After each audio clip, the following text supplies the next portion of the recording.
Hello Infiniteers! I'm back in my Game Grid toy box today with Sorcerer's Apprentice Mickey, and that means it's time for our next episode of Toy Box Tutorials.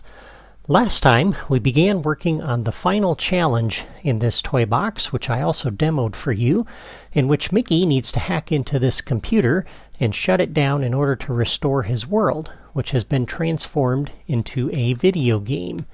And you've seen that over the last number of weeks and months as we've worked in here. And last time I showed you how to use the ability terminal here to bring down a force field that was protecting the remote controller over here. And that was as far as we got. So today I'm going to revisit the remote controller for the fourth and final time in this series, and I'm going to show you a way that you can use it to move a townsperson around. This is similar to the method that I showed you back in episode 84 for moving a physics ball around, and that same technique would absolutely work here too, by the way. But I mentioned in that episode that there were a couple of different ways to do it, and so I'm going to show you another way today. Excuse me. But the first thing we need to do is build a little obstacle course to move our townsperson through.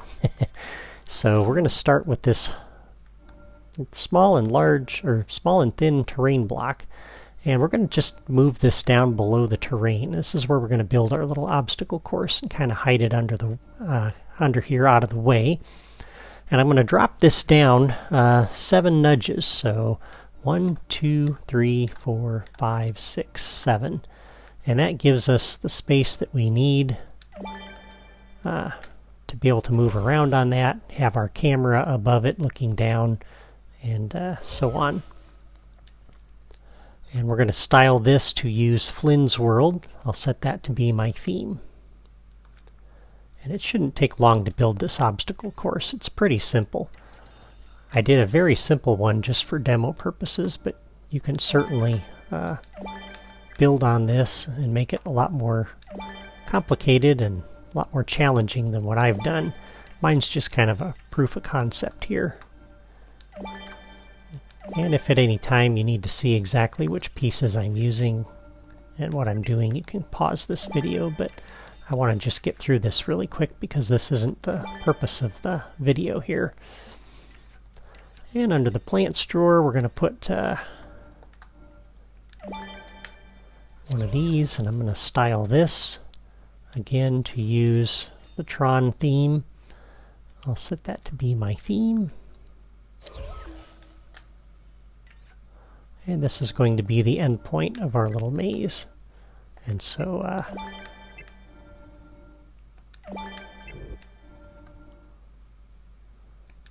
that's kind of a little decoration to tell us that.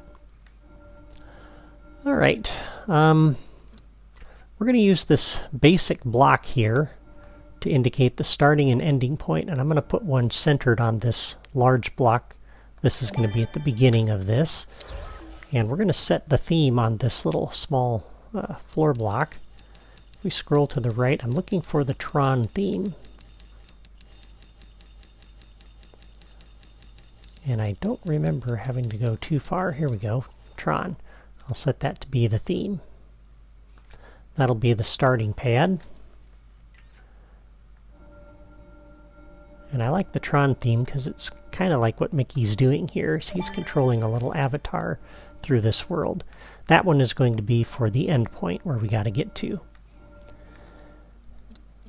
And then if we go up to Building Sets Group 7, we have the kiln railings from the Escape the Kiln toy box game from 2.0. And if you don't have those, the Asgardian railings or whatever railings you have, you could even put a little bunch of terrain blocks along here if you wanted. But the idea here is to give the player kind of a safe area where they can move around and get used to the controls before they actually venture out and tackle the maze. And so that's what I'm doing here.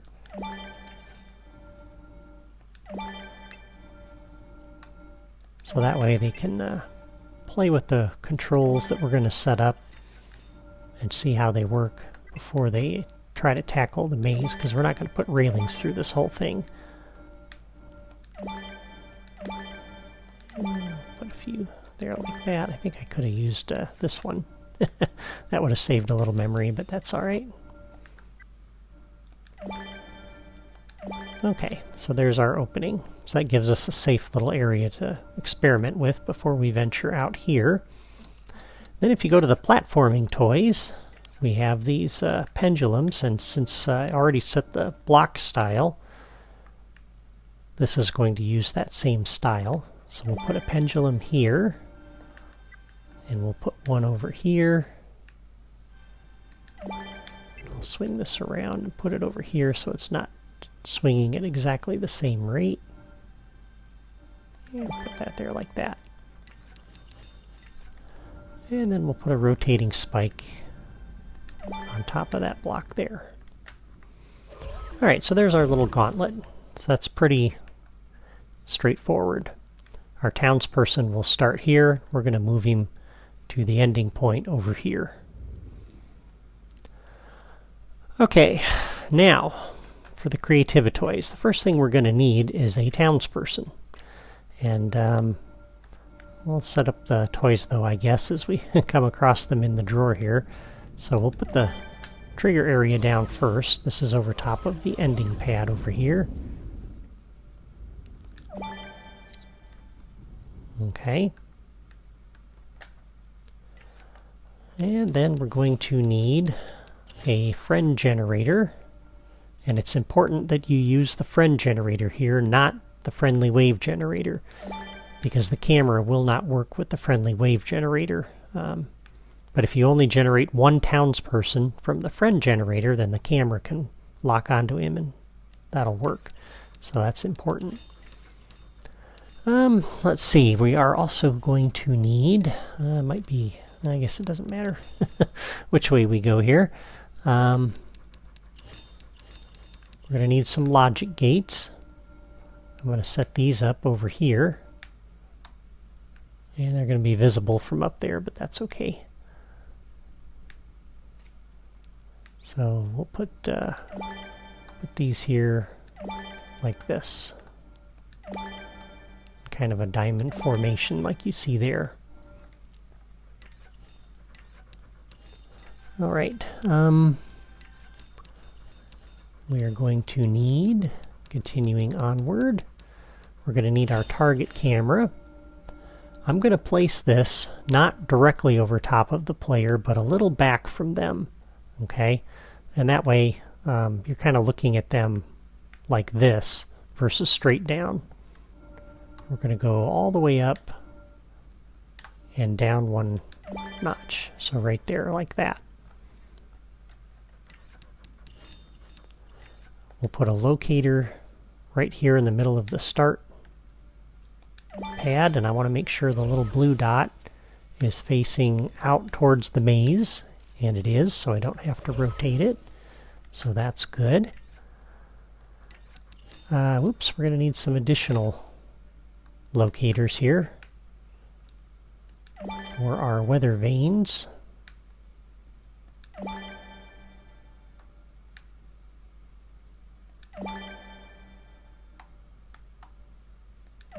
That should be fine. And then we'll need some weather vanes.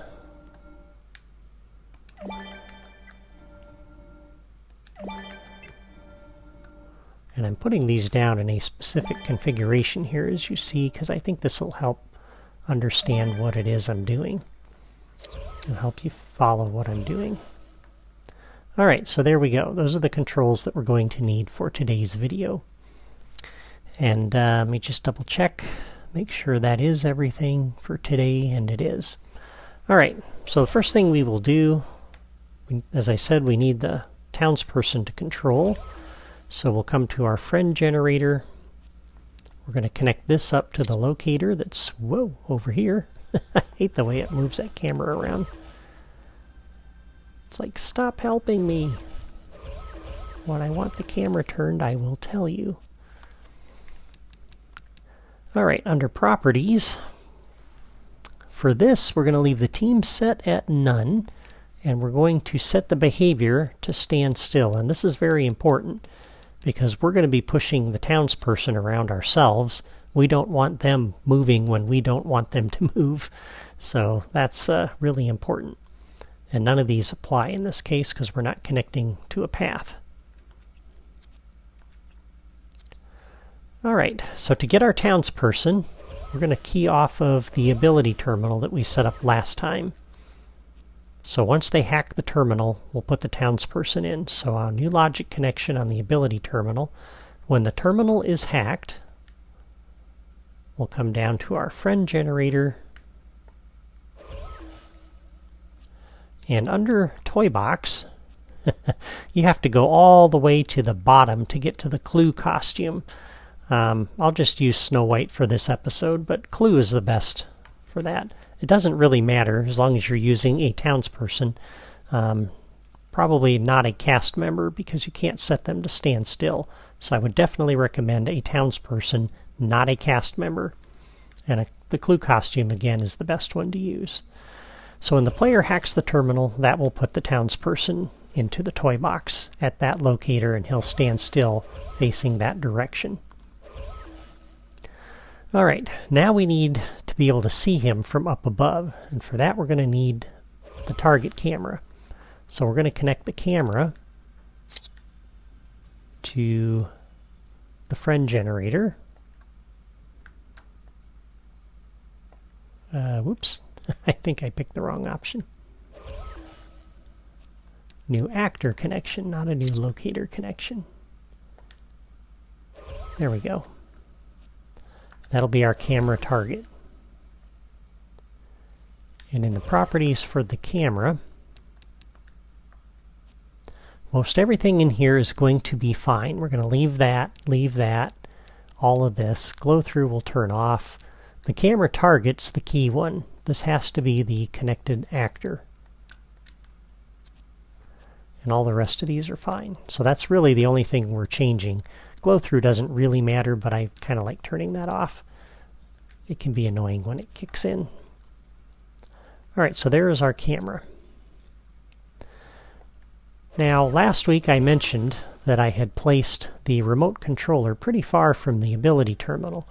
And the reason that I did that is to give the friend generator time to generate the friend. So Mickey will hack the terminal, then he has to run all the way over here to get to this.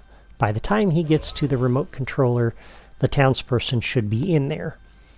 Now, when he accesses the remote controller, that's when we want to turn on the camera. So on the remote controller, we'll do a new logic connection for player 1. When the control mode is activated, we're going to come over to our camera and activate it. And also when the control mode is deactivated, we'll turn that off. So for player 1, when the control mode is deactivated, we'll turn off that camera. Because we only want the camera on when the player is using the remote controller. Alright, so now we have our townsperson, and we have a way to look at him and see what we're doing. And we've also got our course built. So now let's look at how to control him. And in episode 84, I showed you a way to do this. As you may recall, we had a bunch of things set up over here very similar. We had our weather vanes with locators, and we had some time delayers. And I pointed out that the remote controller only provides trigger signals for when buttons on the controller are pressed, not when they're released. And so we used the button press for this game to turn on a weather vane, and then we also used that to turn on the time delayer, which was set to 1 second, and when this went off, this turned off the weather vane. And what that meant was that the player had to keep pushing the button to make the ball continue to roll in that direction. And I could have done the exact same thing here. Again, that would work perfectly well. But I wanted to show you another way to turn off the weather vanes. And what we're going to do this time is we're going to turn those buttons on the controller into toggles. So we'll press the button once to turn it on. We'll press the same button a second time to turn off the weather vane. So essentially, again, we're turning the buttons into toggles. So let's set up the weather vanes first. If I can get this thing to go where I want it to. Alright, so under the properties, we need to change the affected objects to be friends and enemies. Okay, and we also need to connect up to the locator. That'll be the direction of force. Same thing with this one, connect up to the locator, and then tell it what it's going to affect. We don't want it to affect everything, just the townspeople.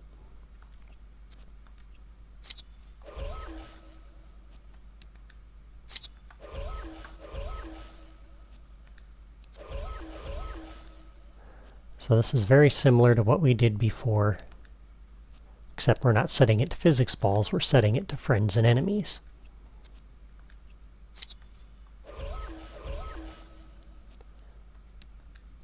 So this part of it is very straightforward.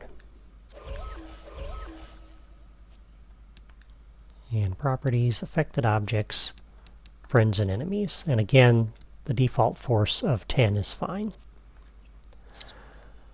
Okay, so the way we're going to get the buttons to work as toggles is we're going to use the logic gate. So the camera is going to be facing up. So looking at the buttons on my Wii U controller, X is going to be in this direction, facing up, which means we're going to map it to this. Y is going to be for left, so we're going to map it to that.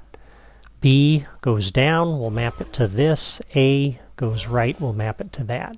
Only we're not going to go directly to these, we're going to go through the logic gates. Alright? And this uses a property of the logic gate, a trigger signal that we talked about way back early on in the series when I introduced the logic gate, but I never demoed it until now. So this will show you how that works. So under the remote controller, a new logic connection for player 1, and we'll start with the top button, which is X. So when X is pressed, the camera is facing that way, so X needs to map to this set of controls. And we're going to map it to the logic gate, and it's going to do an input. Alright? And on the logic gate, a new logic connection on output, we will come over to this weather vane and turn that on. And that will start the townsperson moving in that direction. Now on the weather vane, we'll do a new logic connection. When this is turned on, we're going to turn around and close the logic gate. Alright, so this is now in the closed state. So when we press X a second time, and we come in here to input into this gate, it's not going to broadcast output because the gate is closed. What it will broadcast instead is input blocked. And so we're going to use that trigger signal. So when we press the button a second time and it comes through this closed logic gate, it'll broadcast input blocked. We'll come over to our weather vane and turn that off.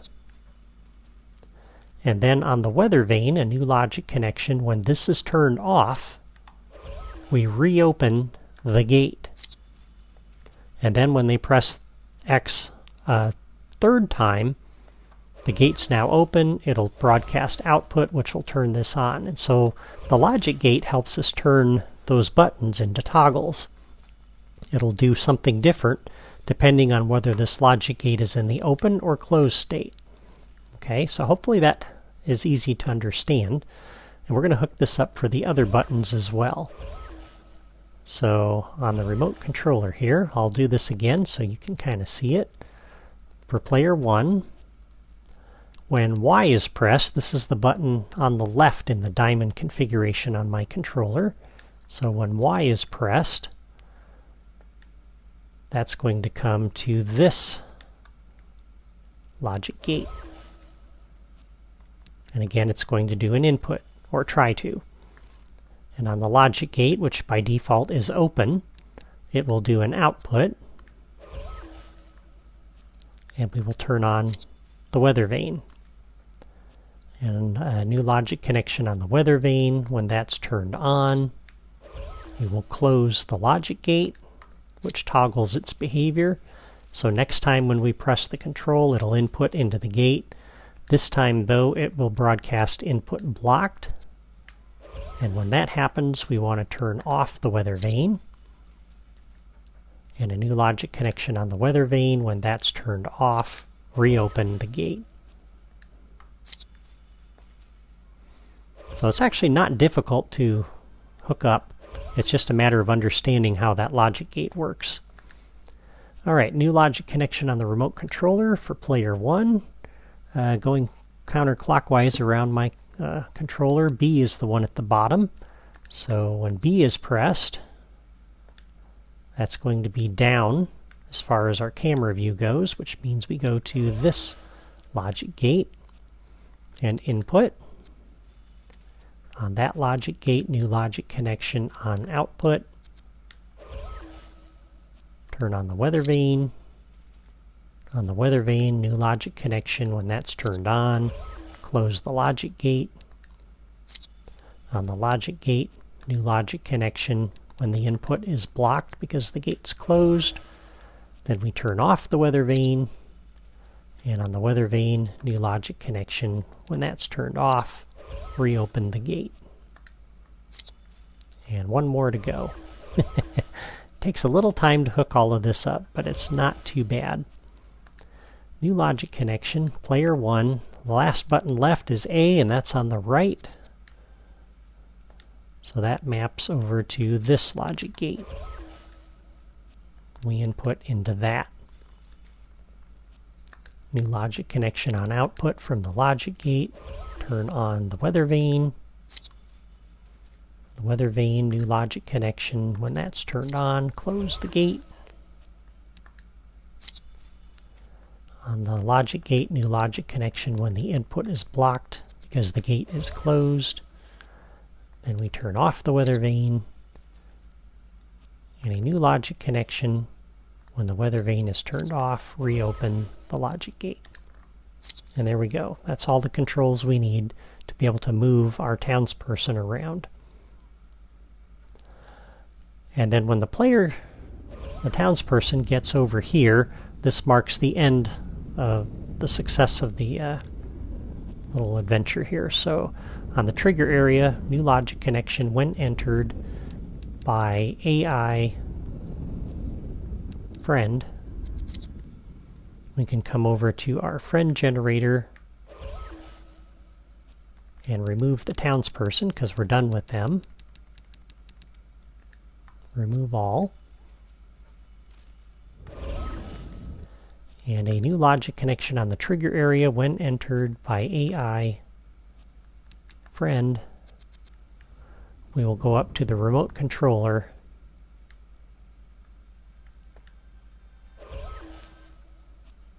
for player 1, we're going to force exit. So that'll kick them out of the remote controller.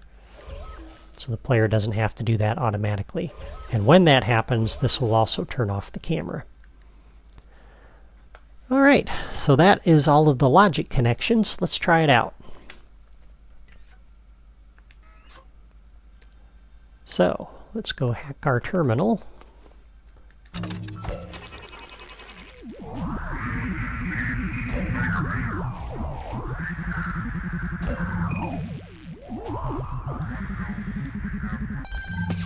Alright, that brings down the force field. That also puts the townsperson in there. So when we come over here now and we use the remote controller, we're in camera mode, and there's Snow White. Ideally, again, use clue, but any townsperson will do. And now when I press Y, for example, to move left, she moves left, and she continues moving left until I press the button again. If I press A to move right, she continues moving right until I press that button again. Now if I go Y to move left and I press B to move down, she continues going left and down, so I have to press both the left and down buttons again to get her to stop. So she will move diagonally until I press those buttons to get her to stop in both of those directions. And let me go ahead and well, let's just go ahead and finish the little mission here. So press Y to go this way. And let's hope I can get through here.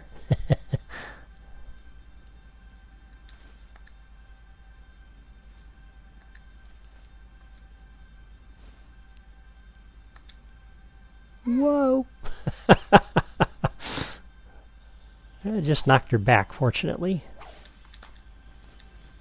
Whoa, get moving. All right.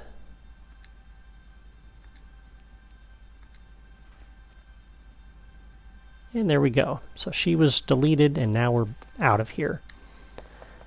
So that works pretty good. Now, as you saw, she keeps moving left, for example, until I press that button again. So I pressed left, and then I pressed down, and she moved diagonally in this direction because she was still moving left, but she was also moving down. And that can get a little tricky to get used to. So one of the things you can do is you can also set this up with this control scheme so that pressing one of the other buttons automatically turns off the other 3 weather vanes. So only one weather vane is on at a time. That's a lot of additional logic connections, but it might be a little bit better to do. So for example, if we pressed left, it would come through here and activate this, which, by the way, that's still going because of our trigger area over here. I'm going to be turning those things off next time. So this is still chugging away because I haven't hooked that logic up yet. It's actually not going to come through that trigger area, but this was left in that state. And so might be a little less distracting if I come up here and I use the remote controller to turn that off. Alright, so no camera is going to activate, but I'm going to press Y to turn that off, and then I'll exit out of here. That will do for right now.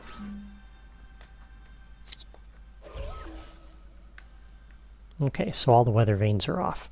So as I said, I pressed Y, and that turned this on.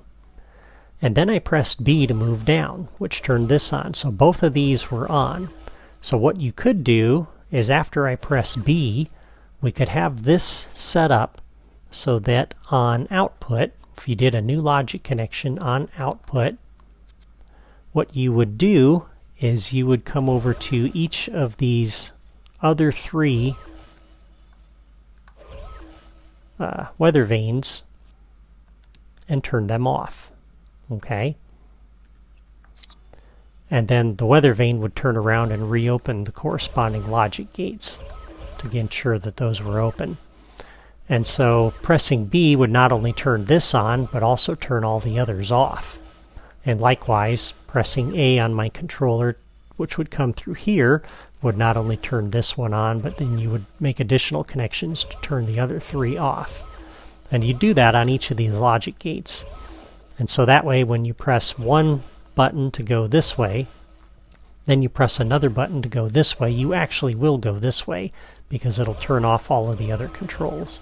So that might make it a little bit more intuitive, perhaps a little less challenging. But hopefully you understand what I was trying to say there. But that's another option for that control scheme. So now that we can control our townspeople, where'd we go? We'll go ahead and hit our little button here to reset. So now that we can control our townspeople, we can steer them through the maze to their destination. And that's going to cause Mickey's world to be restored. But we're going to need a new toy for that, so that'll have to wait until our next episode. To be continued. Thanks for watching, and I hope you enjoyed today's lesson, or at least found it helpful.